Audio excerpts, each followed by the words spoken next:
Hello friends, आज का video बहुत ज़्यादा इम्पोर्टेंट है। आज जो मैं आपको इन्फॉर्मेशन शेयर कर रहा हूँ उससे आपका सोचने का पूरा पर्सपेक्टिव बदल जाएगा। हो सकता है कुछ ही समय में आपको आपकी लाइफ में भी बहुत ड्रास्टिक चेंजेस नजर आए। थोड़ा सा समय निकाल कर पेशेंस से इस वीडियो को लास्ट तक जरूर देखो। मैं इस वीडियो में 3 टॉपिक कवर कर रहा हूँ।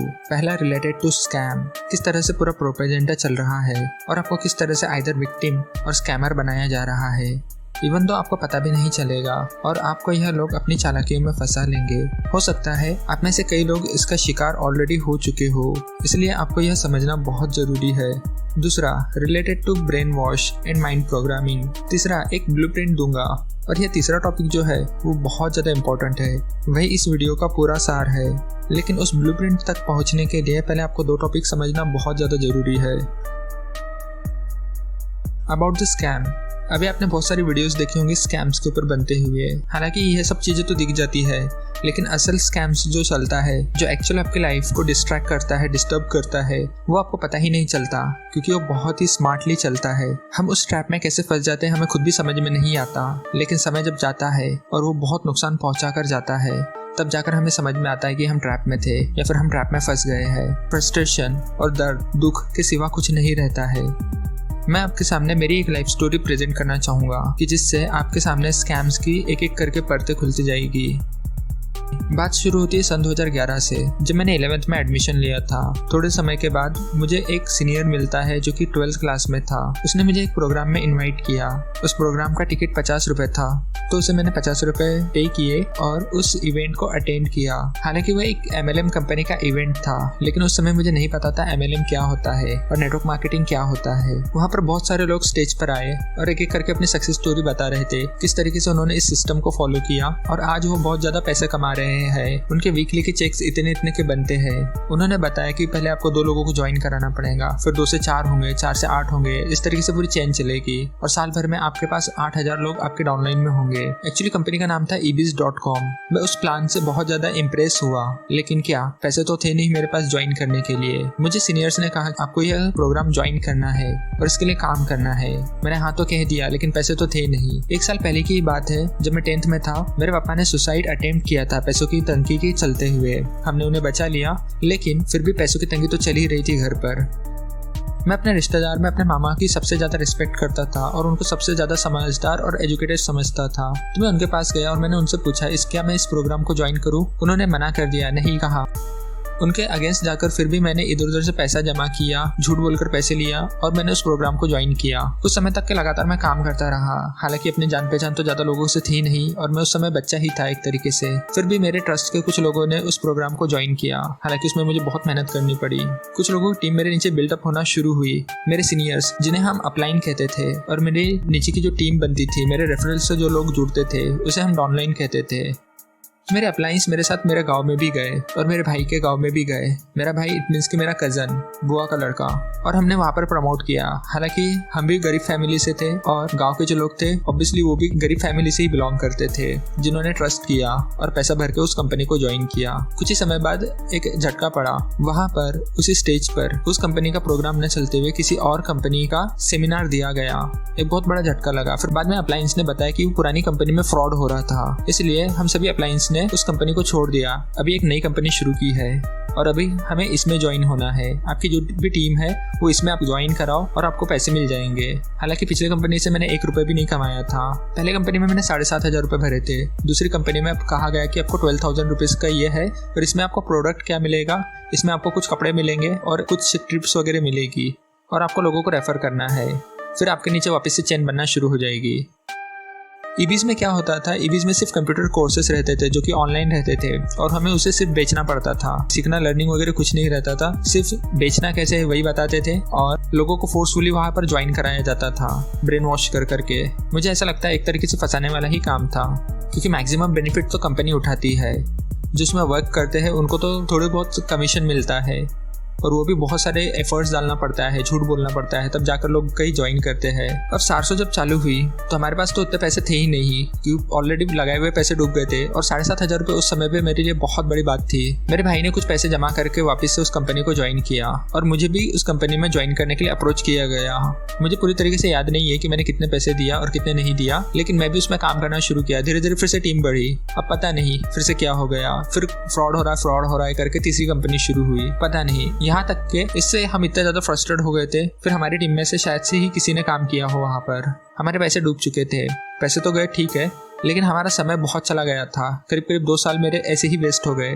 उस चक्कर में मेरा 12th भी नहीं निकला। हालांकि मैं कंप्यूटर साइंस से पढ़ रहा था, लेकिन मैं 12th फेल हो चुका था और बहुत ज्यादा डिप्रेस फील कर रहा था, क्योंकि पैसे भी नहीं थे और इतने बड़े बड़े सपने दिखाए गए थे हमें उस प्रोग्राम के थ्रू कि अब तो मेरे सामने वही दिखता था कि बस अमीर बनना है और ऐसा करेंगे वैसा करेंगे, ऐसे से ऐसा हो सकता है, बस क्या। फिर पढ़ाई से मन उठ गया था, लेकिन फैमिली की कंडीशन भी उतनी नहीं थी कि मुझे सपोर्ट कर सके और पढ़ा सके। तो मैंने खुद से ही जॉब करना शुरू किया। मुझे मेरे कजन के थ्रू पता चला कि एक जगह पर जॉब है, तो मैं वहाँ गया। वहाँ पर मुझे कौन सा काम मिला, मुझे सिक्योरिटी गार्ड का काम मिला और उसमें भी मुझे ट्रक के ऊपर जाना पड़ता था। इट मीन्स कि कंडक्टर टाइप में, या फिर कहते हैं असिस्टेंट, ट्रक ड्राइवर के असिस्टेंट। कोई फैसिनेटिंग जॉब नहीं था, बहुत रिस्की काम था, क्योंकि वो जो ट्रक जाते थे उसमें एक्सप्लोजिव जाता था और कभी भी उस पर नक्सलाइट का हमला होने का डर रहता था। जैसे तैसे जान बचा कर हमारे को उस पे से जाना पड़ता था। करीब 4 से 5 महीने करने के बाद मेरे पास एक ऐसा समय आया कि बात मेरी जान पर आ गई, तो मैं अपनी जान बचाकर वहाँ से जैसे तैसे निकला और घर आया। मैंने वो काम छोड़ दिया। फिर मैंने जो पैसे बचे हुए थे उससे 12th में वापस से एडमिशन ले लिया। मैं डे में कॉलेज अटेंड करता था सोते हुए, क्योंकि रात में मैं सिक्योरिटी गार्ड की जॉब करता था, तो मेरी नींद भी पूरी नहीं होती थी और उससे मेरे हेल्थ पे भी बहुत असर पड़ा। खैर, लेकिन जैसे तैसे 12th पूरा हो गया। फिर बात आती है सन 2015 में। मेरे पहचान के एक अंकल ने एक बिजनेस शुरू किया था और मैं भी उन पे बहुत ट्रस्ट करता था, तो इसलिए मैं भी उनके बिजनेस के साथ जुड़ना चाहता था। और यह बिजनेस उन्होंने अपने पार्टनर के साथ शुरू किया था। उनमें उनको गवर्नमेंट के प्रोजेक्ट मिलते थे और गवर्नमेंट के प्रोजेक्ट के अंडर उनको कुछ स्टूडेंट्स को पढ़ाना रहता था। एक तरीके से उनको एजुकेशन प्रोवाइड करना था स्टूडेंट्स को, और उन पे उनको गवर्नमेंट से पैसा मिलने वाला था। उस समय पे मैं एक होटल में जॉब कर रहा था as a computer hardware networking engineer, जो कि कंप्यूटर की देखरेख करना और अगर कुछ कंप्यूटर में प्रॉब्लम आती है तो रिपेयर करने वाला काम रहता है। मैंने वो जॉब छोड़ा और उनके साथ जुड़ गया, क्योंकि मैं वैसे भी जॉब से बहुत फ्रस्ट्रेट हो गया था और मुझे बहुत जल्दी अमीर बनने की चाहत थी। मैंने उनके साथ काम करना शुरू किया, लेकिन धीरे धीरे समझ में आया कि उनके यहाँ पर भी बहुत सारे फ्रॉड्स चल रहे हैं और वो यह काम एजुकेशन प्रोवाइड करने के लिए नहीं कर रहे हैं, अभी तो सिर्फ पैसा कमाने के लिए कर रहे हैं। तो फिर मैंने वो भी छोड़ दिया, क्योंकि उस पर मैंने बहुत ज़्यादा समय दिया था। अपना सुबह से लेकर शाम तक के वही समय देता था और इस चक्कर में मेरा एजुकेशन भी पूरा नहीं हुआ था। मैं वापस से फर्स्ट ईयर में फेल हो गया, सेकंड ईयर में फेल हो गया। मैंने BCA में एडमिशन लिया था, मेरा BCA भी कंप्लीट नहीं हो पाया था। फिर मुझे डिप्रेशन आ गया, फिर मैंने BCA भी छोड़ दिया।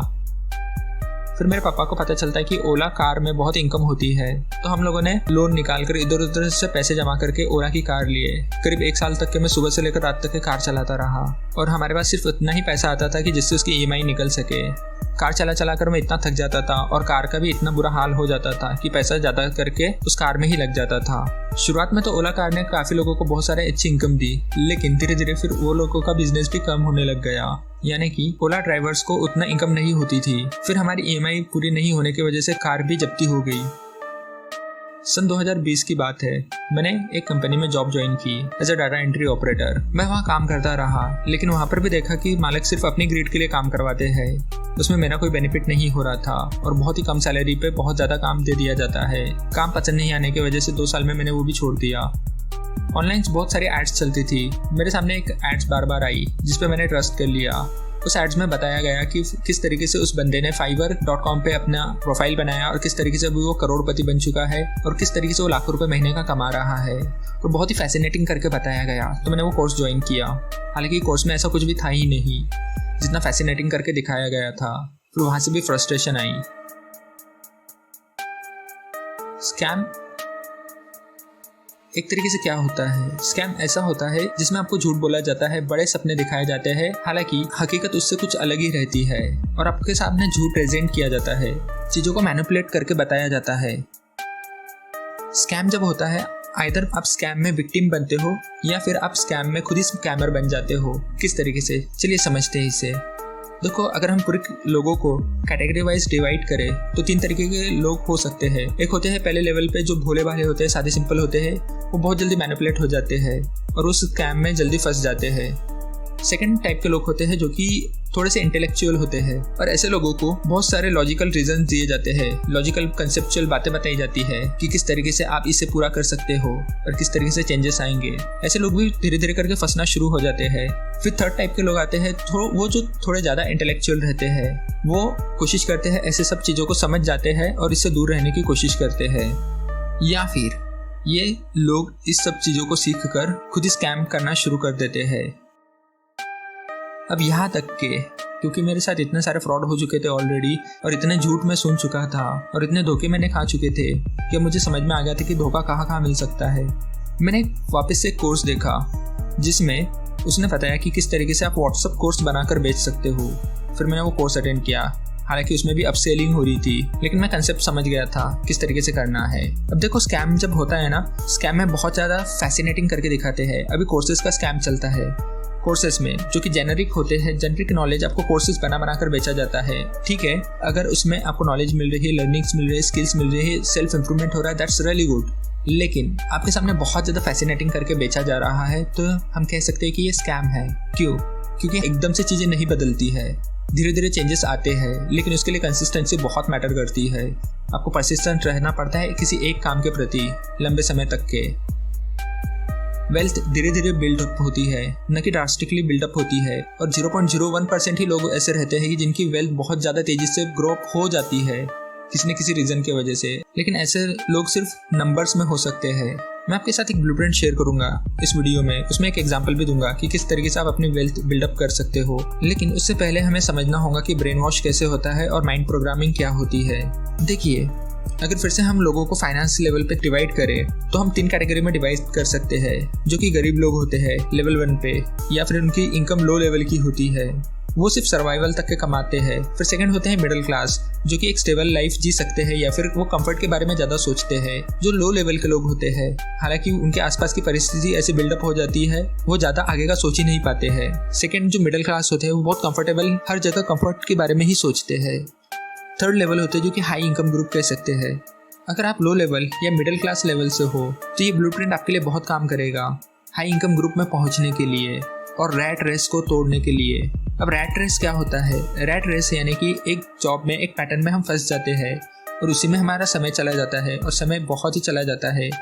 अगर बात करें रोड मैप की, तो देखिए, अगर आपको सही में अमीर बनना है और आप लो लेवल या मिडिल क्लास लेवल पे आते हो और आपके पास बिजनेस करने का नहीं नॉलेज है, नहीं पैसा है, तो आपको क्या करना चाहिए? मैं एक एग्जांपल लेता हूँ। एक ऐसा पर्सन जिसके ऊपर 1 लाख रुपए का कर्जा है, अब उसने क्या करना चाहिए? नहीं उसके पास काम है, नहीं उसके पास कोई स्किल्स है, कुछ भी नहीं है, लेकिन 1 लाख रुपए का कर्जा है। उसे कर्जा भी उतारना है और अपने आप को वेल्थी भी बनाना है।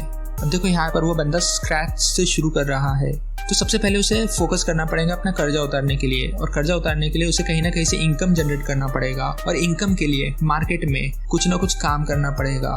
देखो, जॉब करने में कोई बुराई नहीं है। बहुत सारे लोग ऐसे हैं जिन्होंने 5 से 7 साल तक के जॉब किया और अपना पैसा धीरे धीरे सेव करते रहे, फिर उसके बाद उन्होंने जॉब छोड़कर अपने पैशन को फॉलो किया और वो सक्सेसफुल हुए। तो उसे एक जॉब ढूंढनी पड़ेगी जिससे वो इनकम जनरेट कर सके। अब वो जॉब ढूंढ सकता है या फिर कोई भी काम कर सकता है जिससे उसकी इनकम आए। अब एक इनकम जनरेट करने के लिए उसको कोई ना कोई स्किल्स को अक्वायर करना पड़ेगा, उसको नॉलेज लेना पड़ेगा, सीखना पड़ेगा, समझना पड़ेगा, और कोई भी स्किल 1 या 2 महीने में सीखी जा सकती है। जैसे कि मेरे पास एक स्किल्स है कंप्यूटर रिपेयर करने की, ज़्यादा टफ नहीं है, 1-2 महीने में कोई भी पर्सन सीख सकता है कंप्यूटर को कैसे रिपेयर करे, सेटिंग्स क्या होती है, एक्सेट्रा एक्सेट्रा, ऐसे कोई भी स्किल सीख सकते हैं।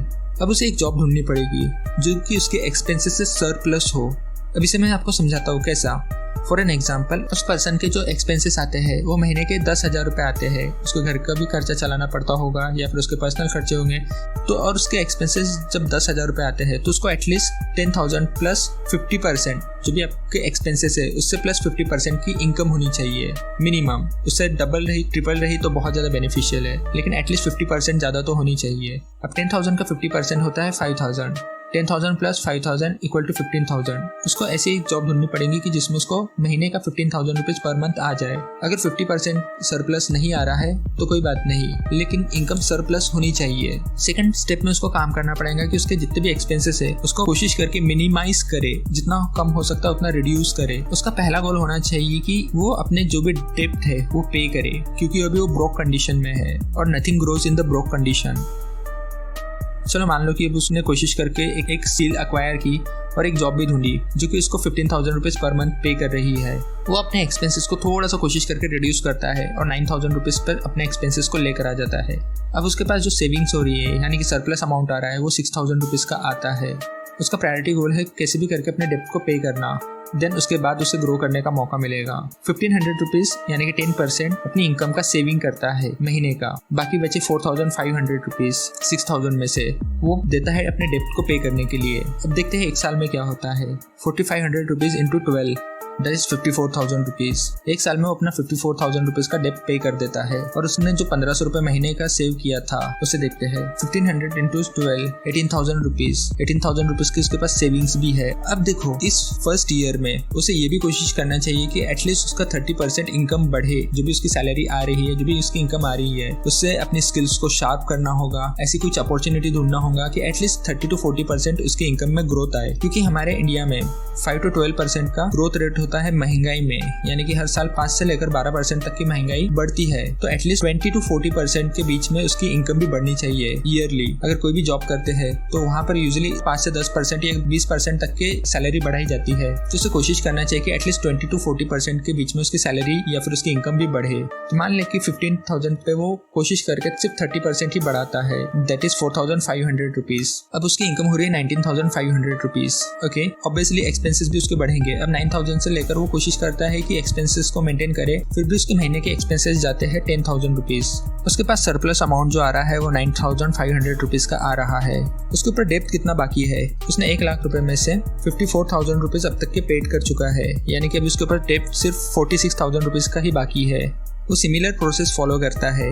क्या करता है? 100 रुपये बढ़ाता है अपने डेब्ट पे के लिए, यानी कि पहले वो 4,500 रुपीज़ महीने का पे कर रहा था डेब्ट पे करने के लिए, अभी वो 4,600 कर देता है। अभी उसके पास 46,000 रुपीज़ का जो डेब्ट बचा था डिवाइड बाय 4,600, इट मीन्स कि 10th मंथ में उसका डेब्ट पे हो जाता है। 9,500 रुपीज़ में से हम माइनस करते हैं 4,600 rupees equal to 4,900 rupees multiply by 10, it means की 49,000 रुपीज़ प्लस 2 मंथ जो रिमेनिंग साल के बचे हुए है। अब यहाँ पर उसके 9,500 रुपीज़ पूरे सेव होंगे। 9,500 इंटू 2 दैट इज 19,000 रुपीज़। उसके पास सेविंग हो चुकी है साल भर में 68,000 रुपीज़ की, और पिछले साल जो उसने सेविंग किया था दैट इज 18,000 रुपीज़। अगर दोनों को हम प्लस करते हैं तो उसके पास अभी तक के 86,000 रुपीज़ की सेविंग्स हो चुकी है। उसने 1 लाख रुपए का डेब्ट पे कर दिया है 2 साल में। अब देखो, आपने सुना होगा पैसा पैसे को खींचता है, और ये काफी हद तक के भी सही है, क्योंकि आकर्षण का नियम काम करता है। जब आपके पास पैसा रहता है खेलने के लिए तो पैसा पैसे को आकर्षित करता है, लेकिन ऐसा ही नहीं कि आपने पैसा कैसे भी खर्चा कर दिया, कैसे भी निवेश कर दिया। नहीं, इसके लिए आपको सीखना पड़ेगा निवेश क्या होता है, कैसे किया जाता है। निवेश इट मीन्स कि ये नहीं कि आपने स्टॉक मार्केट में पैसा लगा दिया या कंपनी के शेयर खरीद लिए, नहीं, या फिर आपने कोई बिजनेस शुरू कर दिया उसमें पैसा लगा रहे, नहीं। हाँ, निवेश ये हो सकता है, लेकिन निवेश एक प्लान होता है, एक सिस्टमेटिक प्लान कि किस तरीके से आप अपने उस प्लान पे अमल करोगे। हो सकता है आपकी माइंड की ग्रोथ के लिए आप लर्निंग्स ले सकते हो, हाई इनकम स्किल सीख सकते हो, या फिर कोई प्रोडक्ट को डेवलप करके बेच सकते हो जिस पे आपको रेवेन्यू जनरेट हो, बेनिफिट मिले, या फिर आप स्टॉक मार्केट में ट्रेडिंग कर सकते हो, कुछ भी कर सकते हो जिससे कि आपको सरप्लस अमाउंट आना शुरू हो और आपका पैसा आपके लिए पैसा कमाए। चलो अब तीसरे साल में देखते हैं। वो वापस से मेहनत करके अपने 30% की इनकम की ग्रोथ लेकर आता है, यानी कि 19,500 रुपीज़ जो कमा रहा था प्लस 30% 25,350। चलो इसे राउंड फिगर हम 25,000 रुपीज़ ही कर लेते हैं। तीसरे साल भी वो अपने एक्सपेंसेस को कंट्रोल करता है और सिर्फ 50% ही पैसा अपने एक्सपेंसेस को देता है, दैट इज 12,500 रुपीज़। और 12,500 रुपीज़ वो वापस से सेव करता है साल भर तक के, दैट इज 1,50,000 रुपीज़ उसके पास सेव हो जाते हैं। घाई नहीं करनी है, पेशेंस रखना है। 1,50,000 प्लस जो लास्ट की सेविंग्स थी 2 साल की, दैट इज 86,000 रुपीज़, 2,36,000 रुपीज़। 3 साल में उसके पास 2,37,000 रुपये रहेगा। अब इसी साल में जो तीसरा साल था जहाँ पर वो सिर्फ सेविंग कर रहा था पेशेंसली, उसको क्या करना है? उसको निवेश के बारे में सीखना होगा, समझना होगा, लर्निंग्स लेना होगा। वो सिर्फ काम करता है, न कि सही में पैसा निवेश करता है, सिर्फ समझता है, सीखता है। ऐसा करते करते वो इन्वेस्टमेंट के बारे में सीख जाता है, कोई बिजनेस प्लान बना लेता है। अब यहाँ पर उसका एक्चुअल प्लान होता है कि बिजनेस को डेवलप करने का, ग्रोथ करने का, अपनी स्ट्रैटेजी को फॉलो करने का। यहाँ पर उसका ट्रैप टूटेगा, उसको वापस से 1 से 2 साल अपने बिजनेस पे काम करना पड़ेगा, अपने सिंपल एक प्लान पे काम करना पड़ेगा। पहले उसे समझना पड़ेगा कि यार सही में ये प्लान काम करेगा, उसे सीखना होगा। अगर कोई स्किल्स के थ्रू वो काम करना चाहता है तो उसे वो स्किल्स को एक्वायर करने के लिए मेहनत करना होगा, साइड हसल्स करना होगा करीब 1 से 2 साल तक के, जब तक उसका बिजनेस या उसकी साइड हसल ग्रोथ ना करके उसको इनकम ना देना शुरू हो जाए। अराउंड 5 साल लगते हैं। अगर एक गरीब से गरीब इंसान को भी अमीर बनना है तो करीब करीब वो 5 साल देकर अपनी रैट रेस को तोड़ सकता है। हो सकता है मैं आपको सही से एक्सप्लेन नहीं कर पाया हूँ, लेकिन मुझे ये विश्वास है कि जो मैं बताना चाहता हूँ वो आपको समझ में आ रहा है। देखो, अनटिल अनलेस आप स्टेबल न हो जाए, अपना जो इनकम सोर्स है उसे बंद न करे, यानी कि अपनी रिसेंट जॉब न छोड़े और किसी के भी बहकावे में न आए, आपको निवेश सीखना पड़ेगा कि किस तरीके से किया जाता है। आपको आपके आईक्यू को डेवलप करना पड़ेगा। आपको ऐसी स्किल सीखना पड़ेगा जो कि आपकी अर्निंग पोटेंशियल को बढ़ा पाए। आपका सबसे पहला गोल होना चाहिए कि आपके डेब्ट को पे करे, क्योंकि डेब्ट एक तरीके से दिमाग पे प्रेशराइज करता है। अगर डेब्ट बैड है यानी कि उस पर इंटरेस्ट लगता है तो वो डेब्ट बढ़ता रहता है। तो सबसे पहले ऐसे डेब्ट को आपको पे करना है। सेकेंडरी आपका मोटो होना चाहिए ऐसे डेब्ट को पे करना जो आपके मेंटली प्रेशर को बढ़ाता है। अगर आप कंसिस्टेंसी और परसिस्टेंस के साथ इस तरीके के प्लान को फॉलो करते हो, आप अपने लिए कोई भी प्लान बना सकते हो इस तरीके से और उसे फॉलो कर सकते हो। लेकिन हमेशा ध्यान में रखो, सक्सेस एक पेड़ की तरह होती है। जब आप शुरुआत में बीज डालते हो आपको इंस्टेंट रिजल्ट नहीं दिखता है, लेकिन धीरे धीरे आप उसकी केयर करते हो, बढ़ाते हो, उसे पानी डालते हो, सही तरीके से खाद करते हो, केयर करते हो, तो पेड़ धीरे धीरे बढ़ना शुरू होता है और एक समय बाद एक विशालकाय वृक्ष बन जाता है। अब आप उस वृक्ष में आराम कर सकते हो। तो आशा करता हूँ दोस्तों आपको मेरी बात समझ में आ गई होगी। मैं अपनी वीडियो को यहीं पर एंड करता हूँ। मिलते हैं हम अपने नेक्स्ट वीडियो में। अगर आपने मेरे YouTube चैनल शाहनवाज टॉक्स को अभी तक सब्सक्राइब नहीं किया है और आपको मेरा कंटेंट अच्छा लग रहा है तो जरूर से मेरे चैनल को सब्सक्राइब कीजिए। मिलते हैं हम अपनी नेक्स्ट वीडियो में। Have a great journey.